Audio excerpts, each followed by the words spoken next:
Bonjour à tous, je suis Fennec, réalisateur, auteur et monteur de Apocalypse, court-métrage sorti dernièrement sur la chaîne des IP. Comme il n'y a personne pour faire la chronique de ce court-métrage, je m'en occupe. Inutile de vous préciser qu'avant d'avoir vu cette chronique, vous devez avoir vu la vidéo en elle-même.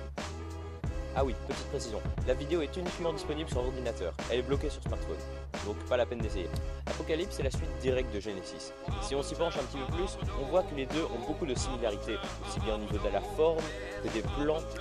Apocalypse a été tourné, monté et sorti au même moment que Genesis, à un an près. La différence entre Apocalypse et Genesis est que Apocalypse est plus recentré sur le comportement des personnages et leur réaction face aux événements, tandis que Genesis était plus concentré sur les événements en eux-mêmes. Le scénario de Apocalypse est assez simple. Il a été écrit en 1h30, c'est pour ça que j'ai dû faire appel à un procédé beaucoup utilisé au cinéma par le réalisateur Christopher Nolan, à savoir la narration non chronologique. Le réalisateur a utilisé cette narration dans des films comme Following ou Memento, et je m'en suis beaucoup inspiré. Le principe de cette narration est simple. Rendre une histoire au premier abord simple, mais la complexifier par sa narration. On saute alors d'une scène à l'autre dans le désordre, ce qui en fait un puzzle total pour le spectateur à reconstruire. Évidemment, le réalisateur aide le spectateur en plaçant des repères temporels entre les scènes pour l'aider à les relier et les replacer dans le bon ordre.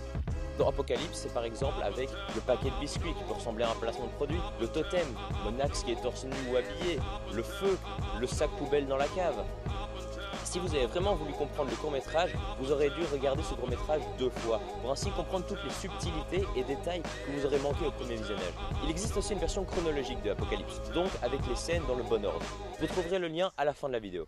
Apocalypse est une histoire assez courte finalement. Les événements ne se déroulent que sur quelques heures, mais ce n'est pas le cœur de ce que j'ai voulu faire passer. Avec Apocalypse et Genesis, je voulais montrer jusqu'où les croyances pouvaient aller. Montrer que les extrêmes existent dans toutes les croyances, et je ne voulais pas en cibler une en particulier. C'était en quelque sorte ma réponse aux extrémistes qu'on peut retrouver dans n'importe quelle culture ou croyance. Merci d'avoir regardé cette vidéo. Vous pouvez aller revoir le court-métrage original, aller voir Genesis ou aller voir Apocalypse, mais cette fois-ci dans la version chronologique.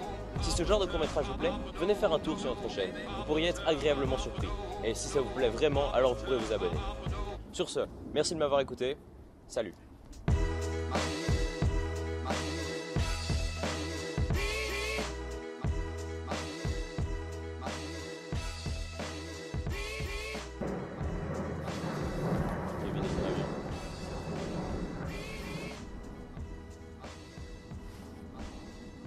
Putain, mais casse-toi l'avion! Apocalypse.